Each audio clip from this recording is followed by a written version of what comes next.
Gustong sumama ng lolo ni Stella sa ibang bansa dahil nagkainteresado ito sa apo dahil nga ito ay isang lalaki. Pagbigyan mo na ang lolo mo, gusto lamang niyang makabawi sa'yo. Saad ng ama ni Stella.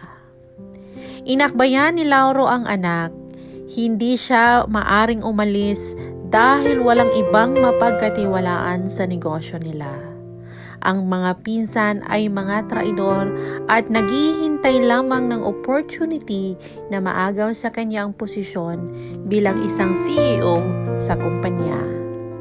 Wala nang nagawa si Stella at nakahanda na rin ang matanda sa pag-alis.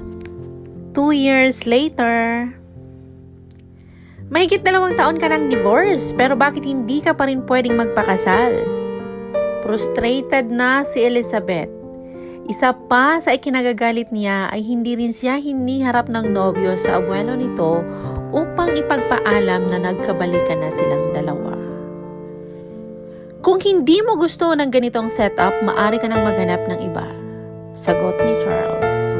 Daig pa ni Elizabeth ang binuhusan ng nagihilong tubig at bigla siyang natuod sa kinauupuan. Hindi makapaniwalang nakatitig kay Charles. Ganun na lang?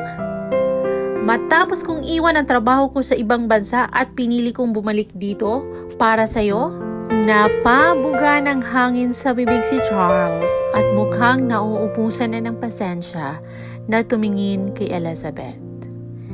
Hindi ko kasalanan kung hindi na tulad ng dati ang nararamdaman ko para sa'yo. Napaiyak si Elizabeth at naitakip ang mga kamay sa mukha.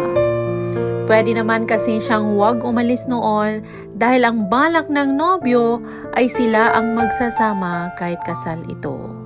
Dahil sa kasulatan lamang iyon. Pero umalis pa rin siya at lingid sa kaalaman ng binata ang dahilan yon. Naging kampante siya na hindi magbabago ang pagmamahal nito sa kanya. Babe, hindi naman sa iyan ang ibig kong sabihin. Ginagawa ko ang lahat upang bumalik ang dati mong pagmamahal sa akin. Please, wag mo naman akong sukuan ng gano'n na lang dahil gano'n din ako sa iyo. Pagsusumamo ni Elizabeth. Napabuntong hininga si Charles at matama na pinagmasdan ang dalaga.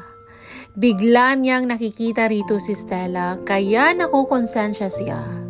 Tulad nito ay nakikiusap din noon si Stella sa kanya na bigyan ito ng chance. Ilang taon na rin ang lumipas at hindi na nga niya mahanap ang babae. Tama nga ang abuelo na hindi na niya ito makikita pa.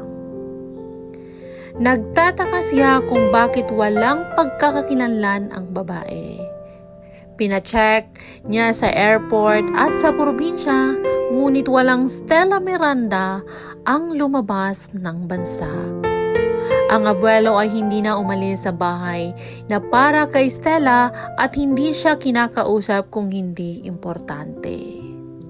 Aminin mo nga sa akin ang totoo? Bakit hinahanap mo pa rin ang babaeng yon? Panunumbat ni Elizabeth. Don't start me, Elizabeth. Marami akong trabaho